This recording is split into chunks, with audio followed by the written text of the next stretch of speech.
चलो बच्चों, हम लोग जैसे कि उस दिन क्लास लिए कि कुछ इलेक्ट्रोमैग्नेटिक रेडिएशन के रिस्पेक्ट से कुछ हम लोग टर्मिनोलॉजी को पढ़े हैं, जैसे वेवलेंथ हुआ, फ्रीक्वेंसी हुई, टाइम पीरियड हुआ, और आप कह सकते हो कि वहाँ पर हम लोग वेव नंबर को पढ़े, ठीक है, वेलोसिटी ऑफ वेव्स पढ़े। ये सारी चीज़ें हम लोग जो स्टडी किए, उसमें एक चीज़ देखिए कि इन सभी को डिफाइन करने के बाद अगर हम लोग इनकी कुछ एक दो न्यूमेरिकल्स सॉल्व कर लें, कैसे इसके क्वेश्चंस बनते हैं, तो हमारे लिए क्या होगा कि वो और भी परफेक्ट हो जाएगा।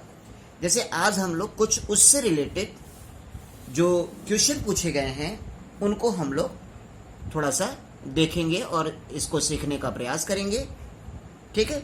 जैसे एक मैं क्वेश्चन लिख रहा हूं यहां पर, कैलकुलेट द फ्रीक्वेंसी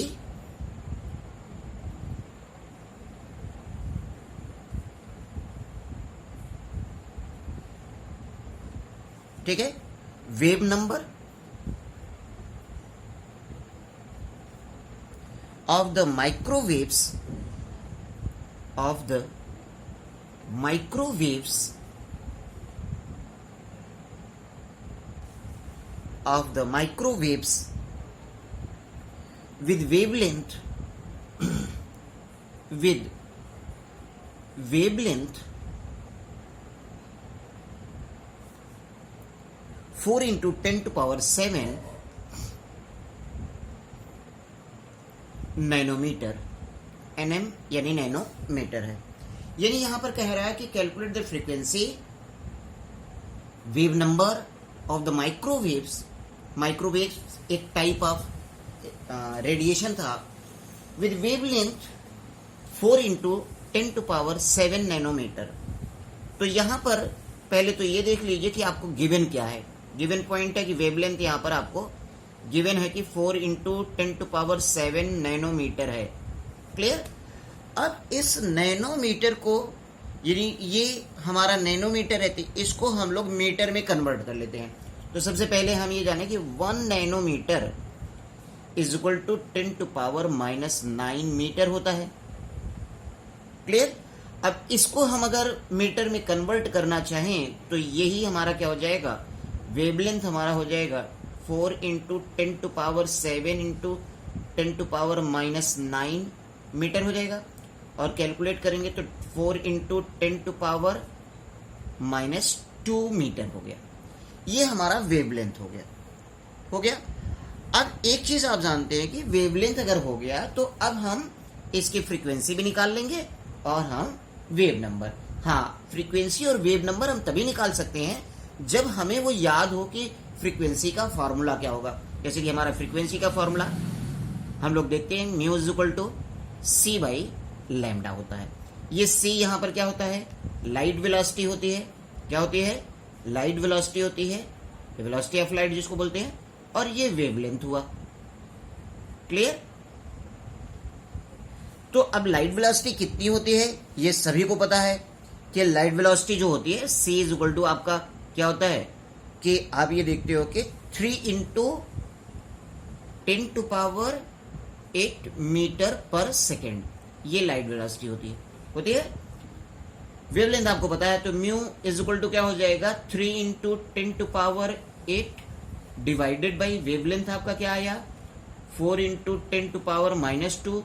ये ऊपर चला जाएगा तो ये 2 प्लस हो जाएगा, और 4 से 3 को डिवाइड कर देंगे तो क्या हो जाएगा,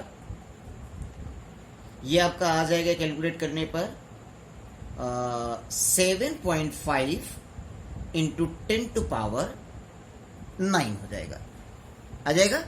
और ये आपका मीटर पर सेकेंड, ये आपका मीटर, तो मीटर से मीटर कैंसिल, तो पर सेकेंड यानी सेकेंड इनवर्स हो जाएगा ये। क्लियर। ये आपका कह सकते हो कि फ्रीक्वेंसी। अब वेव नंबर को पूछा है, क्या पूछा है, वेव नंबर। तो ये तो फ्रीक्वेंसी है, वेव नंबर के लिए, वेव नंबर जो आपका पूछा, तो वेव नंबर को हम शो करते हैं म्यू बार से। तो wave number is equal to क्या होता है, 1 अपान लैम्डा होता है, 1 अपान लेमडा होता है। तो ये वैल्यू अगर हम रखेंगे तो क्या हो जाएगा 1/4 इंटू 10⁻², वो ऊपर चला जाएगा तो 100 ऊपर हो जाएगा, 100 डिवाइडेड बाई 4 यानी क्या हो जाएगा ये अप्रोक्सीमेट 25। अब ये क्या हो जाएगा मीटर इनवर्स हो जाएगा, हो जाएगा। तो इस तरीके से देखिए कि यहाँ पर अगर हमें फॉर्मूला पता हो कि फॉर्मूला क्या है, फॉर्मूला अगर हमें फाइंड आउट है तो हमें कोई प्रॉब्लम नहीं होगी, हम आराम से उसको सॉल्व कर सकते हैं। इसलिए हमें फॉर्मूला बहुत ही ध्यान से देखना होगा और ये याद रखना पड़ेगा हम सभी लोगों को, ठीक है। एक और भी क्वेश्चन हम लोग कर लेते हैं, क्वेश्चन देखते हैं, क्योंकि प्रैक्टिस हमारा बहुत बड़ी चीज होती है। प्रैक्टिस करना, हमें प्रैक्टिस जब हम किए रहेंगे तो उससे रिलेटेड कोई भी क्वेश्चन आएगा तो हम आसानी से कर सकते हैं। ये बहुत सिंपल क्वेश्चन मैं आपको बता रहा हूँ, सिंपली ढंग से बता रहा हूँ, और ये टोटली आप ये कर सकते हो कि फॉर्मूला बेस्ड है। जैसे एक क्वेश्चन और हमने ले लिया, calculate the wavelength frequency, the wavelength frequency, wavelength frequency and wave number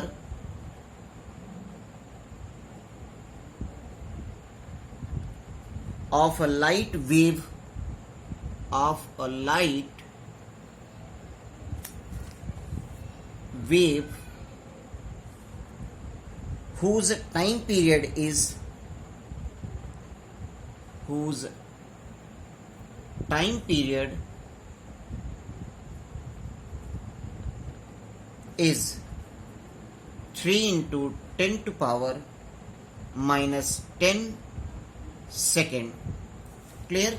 यानी यहां पर टाइम पीरियड गिवन है और आपसे पूछा है वेवलेंथ, फ्रीक्वेंसी और वेव नंबर। तो सबसे पहले आपको टाइम पीरियड के बारे में जानना होगा कि टाइम पीरियड क्या होता है। तो आप टाइम पीरियड को मैंने डिफाइन भी किया था कि टाइम पीरियड क्या होता है। Time taken by the wave, time taken by the wave for one complete cycle, for one complete cycle और vibration is called, complete cycle को आप वाइब्रेशन भी बोल रहे हैं, इज कॉल्ड टाइम पीरियड। और ये टाइम पीरियड जो होता है वो फ्रीक्वेंसी का रेसिप्रोकल होता है। क्या होता है? फ्रीक्वेंसी का रेसिप्रोकल होता है। क्लियर? तो सॉल्यूशन हम इसको सॉल्व करते हैं। जैसे हम जानते हैं कि time period is equal to 1 frequency होता है, 1 फ्रीक्वेंसी होता है, ये हमें पता है, ठीक है, डेफिनेशन से और इसके फॉर्मूले से हम इसको, तो फ्रीक्वेंसी इज इक्वल टू क्या हो जाएगा 1 टाइम पीरियड हो जाएगा, और 1 टाइम पीरियड यानी 1/3 इंटू 10 टू पावर माइनस 10 हो जाएगा, ये ऐसा हो जाएगा ये, और ये आपका क्या हो जाएगा फ्रीक्वेंसी हो जाएगी। क्लियर? और ये फ्रीक्वेंसी की जो वैल्यू आएगी वो क्या आएगी 3.33 इंटू 10 टू पावर 9 सेकेंड आ जाएगा।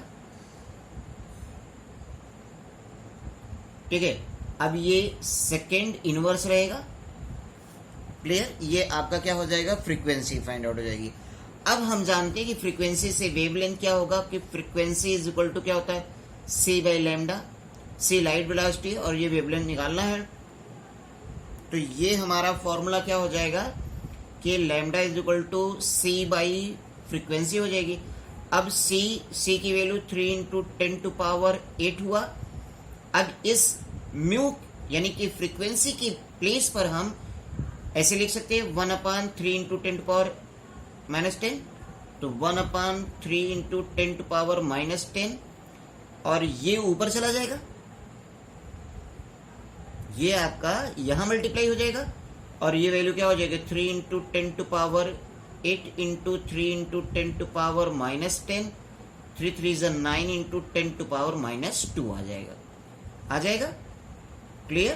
तो इस तरीके से क्या हो जाएगा, ये आपका वेवलेंथ मिल जाएगा, मिल जाएगा ये। क्लियर? अब हम लोग देख लेते हैं वेव नंबर। वेव नंबर आपका जो होता है, wave number is equal to 1 wavelength होगा। अब 1 वेवलेंथ यानी 1/9 इंटू 10 टू पावर माइनस 2 हो गया। क्लियर? और ये वैल्यू आपका निकल कर अप्रोक्सीमेट क्या आ जाएगा 11.11 मीटर इनवर्स हो जाएगा। ठीक है, तो इस क्वेश्चन से आपको ये तो समझ में आ रहा होगा कि अगर आपको उन टर्मिनोलॉजियों के डेफिनेशन और उनके फॉर्मूले आपको पता है तो इस टॉपिक से डायरेक्ट फॉर्मूला बेस्ड क्वेश्चन बनेगा।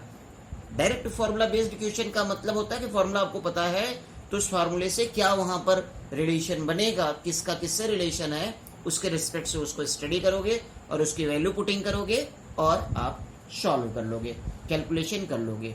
ठीक है, बहुत ही इजी ये टॉपिक भी है और इससे जो न्यूमेरिकल्स बनते हैं वो भी बहुत इजी ही बनते हैं। ठीक है, अभी हम लोग कुछ और क्वेश्चन को कर लेते हैं। जैसे क्वेश्चन हम लोग ले लिए, एक और क्वेश्चन को लेते हैं। FM radio station, FM radio station, सब लोग खूब एफएम वगैरह सुन रहे होंगे इस समय लॉकडाउन में, हाँ, तो उसे एफएम रेडियो स्टेशन की बात हो रही है जो ब्रॉडकास्टिंग करता है, वो broadcasts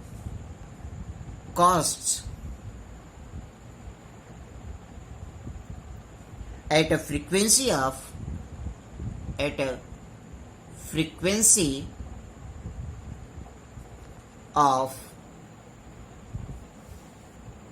103.1 megahertz. What is the wavelength?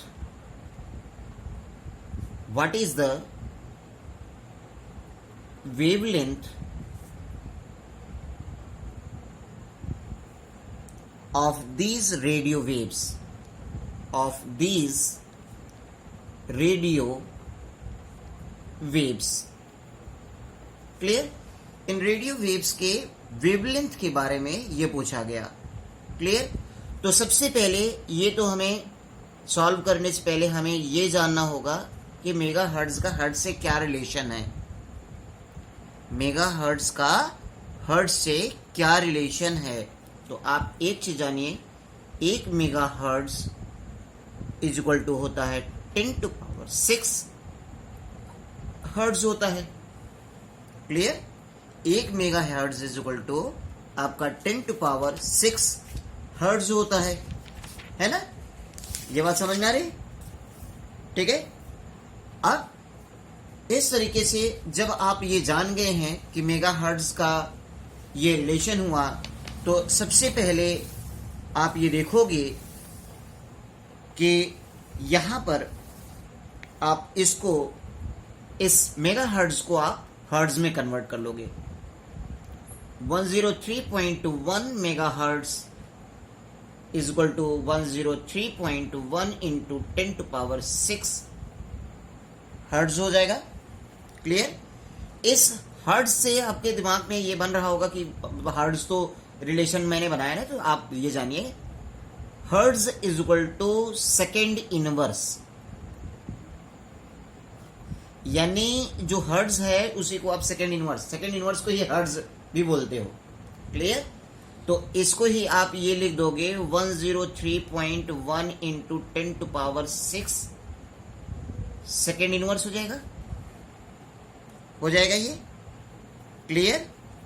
अब ये ध्यान दीजिए कि जब ये हो जाएगा तो अब आपका यहां पर हम निकाल लेंगे, क्या फॉर्मूला निकाल लेंगे वेवलेंथ का। वेवलेंथ ही पूछा है तो आप जानते हो फ्रीक्वेंसी इज इक्वल टू, क्योंकि ये आपका फ्रीक्वेंसी गिवन है, frequency is equal to light velocity upon wavelength, तो wavelength is equal to light velocity upon frequency हो गया। ये हुआ, यही होगा आपका। तो अब एक चीज आप जानिए कि यहां पर लाइट वेलोसिटी क्या होगी आपके, वो 3 इंटू 10⁸ हुआ मीटर पर second,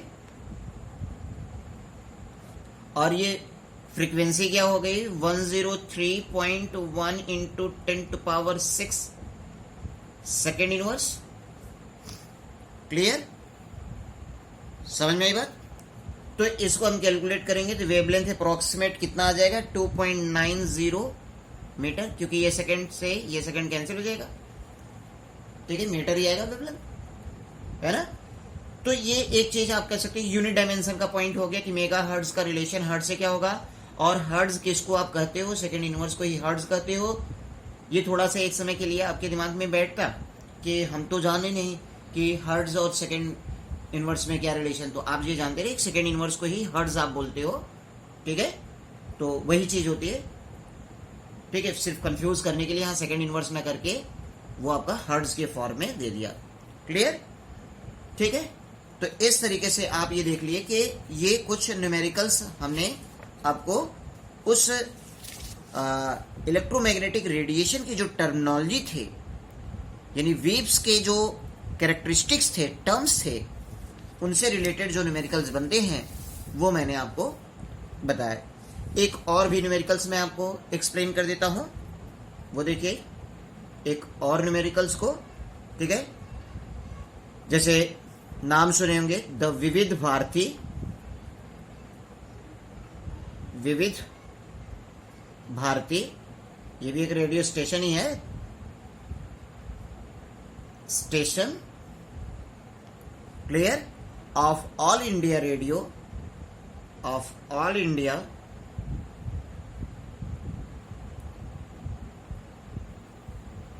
radio, all India radio, Delhi broadcasting,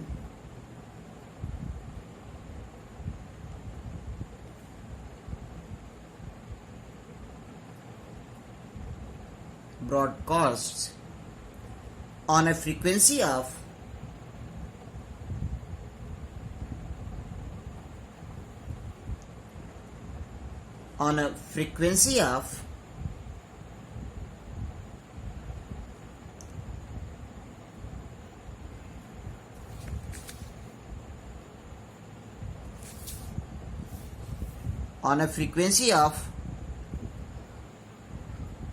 1368 kilohertz,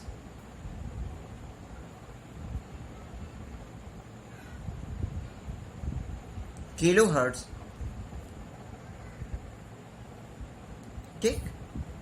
Calculate the wavelength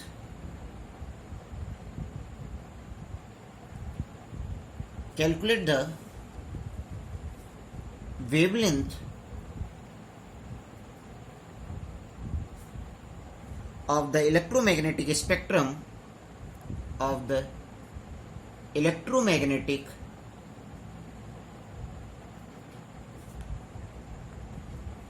spectrum it belongs to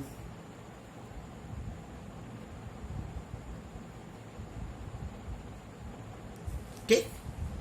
तो सबसे पहले हम लोग यहां पर इसके किलो हर्ट्ज को हम हर्ट्ज में कन्वर्ट कर लेंगे और वेवलेंथ निकाल लेंगे, ठीक है। तो चलिए इसको हम लिखते हैं कि 1 kilohertz is equal to 10⁻³ hertz होगा, इसी को 10⁻³ सेकेंड इनवर्स बोल देंगे आप, क्लियर। तो 1368 kilohertz is equal to 1368 into 10⁻³ second inverse हो जाएगा, ये ऐसा कुछ हो जाएगा आपका, क्लियर। अब यहां पर उसके बाद हम लोग क्या करते हैं कि इसे हम सॉल्व कर लेते हैं, ठीक है। इसको सॉल्व करेंगे, lambda is equal to c by frequency आप ले लोगे 3 इंटू 10⁸ डिवाइडेड बाई 1368 10⁻³, ऐसा कुछ कर लेंगे हम लोग। और ये वैल्यू हमारी कैलकुलेट होकर के क्या निकलेगी, अप्रोक्सीमेट ये हमारी वैल्यू आ जाएगी 219.3 मीटर, ठीक है। अब ये जो वेवलेंथ है, ये वेवलेंथ हमारा क्या होगा, रेडियो वेवलेंथ, ये रेडियो वेव का वेवलेंथ का रेंज होगा। तो अब ये कहेंगे इसको this belong to radio wavelength, ठीक है, ये इसमें बिलोंग करेगा। एक और भी चीज, जैसे कि उस दिन मैंने आपको लेक्चर में सारे वेव्स को बताया था, लेकिन उनके वेवलेंथ का रेंज नहीं बताया था, और एक स्टूडेंट हमसे ये आस्क भी किया था उस दिन नेटवर्क की प्रॉब्लम होने के कारण मैं उसको उस समय नहीं बता पाया था। तो मैं अभी आपको उन सारी वेव्स के वेवलेंथ के जो रेंज है उनको मैं यहाँ पर आपको एक्सप्लेन कर देता हूँ, और इसको आप लोग देख लीजिए। बहुत ही इजी है, बहुत ही सिंपली ये पॉइंट है, ठीक है। ये बहुत बड़ी चीज़ नहीं है, इसको आप लर्न रख सकते हो, ठीक है।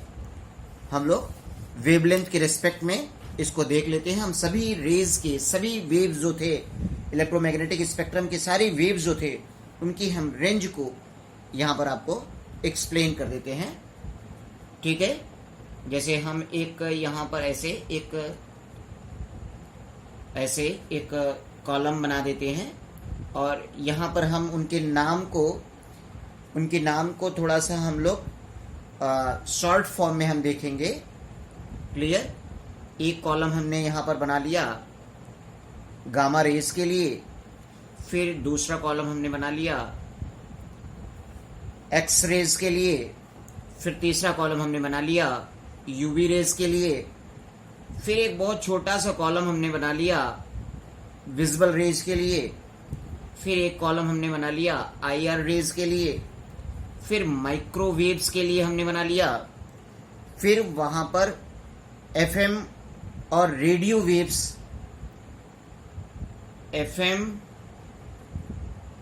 और रेडियो वेव्स के बारे में भी हम लोग यहां पर बना लेंगे, और फिर लॉन्ग रेडियो वेव्स। ये हमारा एफएम और उसके लिए बना लेंगे। तो चलिए हम यहां पर बना लिए गामा रेज, फिर इसे हम लोग बना लिए एक्स रेज, ठीक है। ये हमारा यूवी रेज हो गया, और ये हमारा जो हुआ वो विजिबल रेज हुआ, विजिबल, ठीक है। फिर ये हमारा आईआर हुआ इंफ्रारेड रेज, फिर ये माइक्रोवेव्स हुआ, माइक्रोवेव्स, ये आपका एफएम हो गया, फिर ये आपका एएम हो गया, ये रेडियो वेव्स है, और फिर लॉन्ग रेडियो वेव्स हो गया ये। क्लियर। तो इसमें हम लोग इसके बारे में देख लेते हैं वेवलेंथ की रेंज को, ठीक है। तो देखिए बेटा, इसको हम लोग यहाँ पर 10⁻⁻16 से लेकर के 10⁻⁻12 और फिर 10⁻⁻12 से लेकर के 10⁻⁻8, फिर ये यूवी रेज आपका 10 टू पावर 10